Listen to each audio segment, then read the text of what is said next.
मेरा नाम रविंद्र कुमार है। मैं झारखंड रांची का रहने वाला हूँ। मेरे को सहज में 3 इयर्स हो गए। मैं सहज में जब से आया हूँ, मेरे को माँ का प्यार, माँ का दुलार, माँ का आज्ञा का पालन किस तरह से करना है, किस तरह से हमें शिष्टाचार बन के रहना है, सहजीव भाई बहन के साथ कैसे हम लोग को मिलजुल कर रहना है, ये मैं सहज में आने के बाद मेरे को पता चला। आज मैं अपने आप को बहुत खुदकिस्मत समझता हूँ कि मेरे को ये मौका मिला। और मैं इस सहज में आने के बाद मैं सभी को कोटि कोटि नमन और माँ के श्री चरणों में कोटि कोटि नमन मैं करता हूँ। मेरा एक बहुत सौभाग्य मौका था। मैं ये बताना चाहता हूँ कि सहज सहज में जिस तरह से हम लोग को निर्मला माता जी हमारे लाइफ में, हमारे जीवन में आगे आध्यात्मिक जीवन को बढ़ाने के लिए, अपनी उन्नति के लिए, अपने उत्थान के लिए बताई हैं, उस तरह से हम लोग हमेशा चाहते हैं कि आगे बढ़ें। माँ की अमृत वाणी को हम लोग सुनते हैं, माँ के दिए गए बातों को अमल करते हैं और हम लोग ये चाहते हैं कि अपने सारे चक्रों को सही, शुद्ध और शुद्ध प्रेरणा, शुद्ध इच्छा के साथ रिप्रेजेंट करें और हमारे आध्यात्मिक जीवन का उत्थान हो।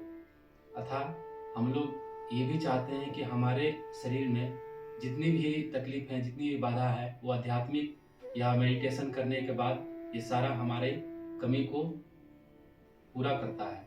यानी हमारे शरीर में कोई भी बाधा, कोई भी तकलीफ नहीं रहती है और हम लोग जीवन में आगे बढ़ते जाते हैं।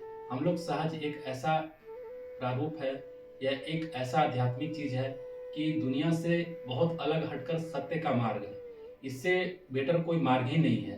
सहज एक निर्मल है, साफ है, सुंदर है, सुविचार है। इसको समझने के लिए अंदर तक जाना पड़ेगा। ऊपर ऊपर मन से दिखावे, कहते हैं ना कि ऊंची दुकान फीकी पकवान, इस टाइप से ये सहज नहीं है। ये ओरिजिनल है। अगर जो इसमें गोता लगाया वो आगे, बहुत आगे तक चला जाएगा और इसमें बहुत, अगर जो समझ गया सहज को, बहुत आगे तक चला जाएगा। मैं ये बताना चाह रहा हूँ कि सहज में हम लोग को एक गणेश स्वरूप बन के रहना है। जैसे गणेश भगवान का स्वरूप होता है, आधा उनका शरीर मनुष्य का था, आधा शरीर पशु का था, जिसमें उनका पशु का शरीर होने का कारण ये था कि पशु एक अबोध बालक होता है, अबोधिता होता है। उसमें इतना अबोधिता होता है कि वो मतलब कुछ भी, अगर कोई उसे मार दे, पीट दे, बोल दे, कोई फर्क नहीं पड़ता है। तो जस्ट लाइक श्री माता जी हम लोग को अबोधिता ही प्रदान करते हैं कि अबोध बनो। कोई प्रेम तुमसे करे या ना करे, तुम रिस्पेक्ट मत करो। क्या तुम पे हो रहा है, क्या नहीं हो रहा, छोड़ दो। तुम सबको क्षमा करते जाओ, सबको प्रेरणा दो, सबको प्यार दो। यही हमारी सहज की एक पहचान है। क्योंकि इससे क्या होगा, अगर आप किसी के बारे में या बुरा सोच रहा है या कर रहा है, अगर वो एक थाप लगाता है या मारता है, आप उसके बारे में कुछ नहीं बोलते हो, तो ऑटोमेटिक उसको कल के दिन रियलाइज होगा कि हाँ, बंदा में कुछ न कुछ बात थी, मेरे को कुछ नहीं बोला, ऐसे कुछ कहा नहीं। तो ऑटोमेटिक उसके अंदर में गिल्टी फील होगा कि नहीं, मुझे क्षमा मांगना चाहिए। तो ये प्यार है, ये प्यार बांटिए, प्यार बांटना चाहिए। और हम लोग ये जानते हैं सहज में आने के बाद हम लोग अंदर से ऊपरी ऊपरी, जैसे माँ का हम लोग प्रवचन सुनते हैं और भजन सुनते हैं, तो ये सब चीज़ हम लोग लाइफ में, माँ श्री माता जी हम लोग को ये बताई है कि ये सब चीज़ को करना अच्छी बात है, मगर उसके साथ साथ हम अपने लाइफ में, अपने जीवन में आध्यात्मिक चीज़ को उत्थान करना चाहते हैं, आगे बढ़ना चाहते हैं, तो उससे प्रेरणा हमको ये मिलना चाहिए, हमारे लाइफ में ये आना चाहिए कि हमको भी श्री माता जी अपनी जैसी बनाना चाहते हैं। क्योंकि हम उनके अंग प्रत्यंग हैं, हम उनके बच्चे हैं, वो हमारी माँ है। माँ का मतलब ये होता है प्रेम, स्नेह। माँ अपने बच्चे को, श्री माता जी हम लोग को अबोधिता ही प्रदान करते हैं कि अबोध बनो। कोई प्रेम तुमसे करे या ना करे, तुम रिस्पेक्ट मत करो। क्या तुम पे हो रहा है, क्या नहीं हो रहा, छोड़ दो। तुम सबको क्षमा करते जाओ, सबको प्रेरणा दो, सबको प्यार दो। यही हमारी सहज की एक पहचान है। क्योंकि इससे क्या होगा, अगर आप किसी के बारे में या बुरा सोच रहा है या कर रहा है, अगर वो एक थाप लगाता है या मारता है, आप उसके बारे में कुछ नहीं बोलते हो, तो ऑटोमेटिक उसको कल के दिन रियलाइज होगा कि हाँ, बंदा में कुछ न कुछ बात थी, मेरे को कुछ नहीं बोला, आज तक कुछ कहा नहीं।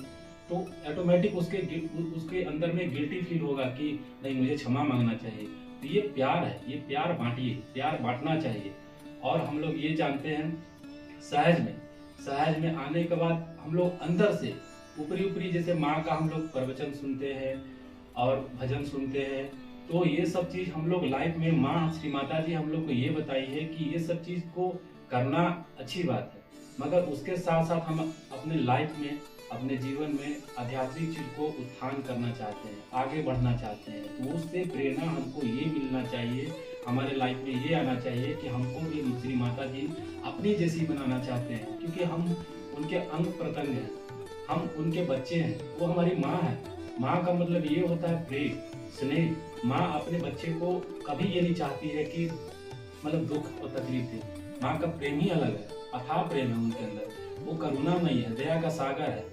उनके पास इतना ये है कि हम लोग को अपने जैसी बनाना चाहती है। हम लोग सोचते हैं कि नहीं बहुत तकलीफ हो रहा है, बहुत कष्ट हो रहा है, नहीं, माँ ऐसा कभी नहीं चाहेगी। माँ तो अपने प्रेम में डालना चाहती है कि तुम मेरे जैसा बनो, तुम मेरे मतलब आंचल के तले रहो, मैं तुमको हमेशा प्रेरणा देना चाहती हूँ, कभी उससे बुरा नहीं मानना चाहिए। स्ट्रगल जितना हो कर सके कीजिए। मेरे को मैं 3 साल से इसमें आया, 3 साल में मेरे को बहुत मतलब 1 साल मेरे को बहुत तकलीफ हुआ। धीरे धीरे मेरे को लगा कि मैं सहज छोड़ दो, मेरे से नहीं हो पाया। मैं धीरे धीरे बहुत कष्ट को सामना किया, तकलीफ को सामना किया। माँ का बस मैं एक ही वाणी में उनका सुना था कि जो सहज में आ गया या आगे निकल गया, तकलीफ को झेल लिया, वो बहुत आगे तक चला जाएगा। तो मैं इस बात को अमल किया, मैं गहराई तक गया कि नहीं, माँ का दामन मेरे को नहीं छोड़ना है, चाहे मेरे को परीक्षा ले या ना ले, या तकलीफ आए या ना आए, मैं उनके आंचल को नहीं छोड़ूंगा, उनके दामन को नहीं छोड़ूंगा। आज मैं 3 साल मेरे को हो गया है, 3 साल में मेरे को सहज से बहुत कुछ मिला है, जानकारी, शिष्टाचार, और उनके शब्दों को मैं अपने मतलब माँ को इतना आइडियल मानता हूँ, प्रेम करता हूँ, बहुत ज़्यादा प्रेम करता हूँ। मैं सहज को मतलब और बारीकी से अच्छे तरीके से मैं जानना चाहता हूँ। जो भी आज मैं हूँ माँ का बदौलत हूँ, इसके अलावा मेरे पास कुछ भी नहीं है। जो श्री माता जी मेरे को दी है, मैं प्रे भी जो भी कर दूंगा वो मेरे मतलब मेरी सारी विशेष पूरा कर देती है। मैं दिल से, अपने दिल से, मैं हृदय से उनको स्मरण करता हूँ। जिस तरह से मेरे को बोलती हैं कि अगर किसी को भी कोई तकलीफ है, अगर मेरे को स्मरण करे अच्छे मन से, सच्चे मन से, तक अपने तकलीफ को, अपनी कमियों को शेयर करे, बताए, तो मैं उसके कार्य को जरूर से जरूर पूरा करूँगी। मतलब उसके मन में स्वच्छ क्षण होना चाहिए, पवित्र होना चाहिए। कहते हैं ना कि माया मुआ न मन मुआ, मरी मरी गया शरीर, आशा तृष्णा नाम हुई, यो कह गए कबीर। ये इसका मतलब ये है कि माया नहीं मरता है, न मन मरता है, मरता है तो सिर्फ शरीर मरता है। कबीर का कहने का मतलब यही है। तो हम लोग भी आध्यात्मिक उन्नति को आगे बढ़ाते जा रहे हैं, आध्यात्मिक जीवन को जी रहे हैं, और मेडिटेशन से बढ़कर कुछ भी नहीं है। जो हम लोग को माँ ज्ञान दी है, जो हम लोग को रास्ता बताई है, उस रास्ते पर हम लोग चलेंगे और अपने जीवन को आगे की ओर बढ़ाएंगे। श्री माता जी का हमेशा हम लोग कोटि कोटि नमन करते हैं, धन्यवाद करते हैं। इस तरह में आने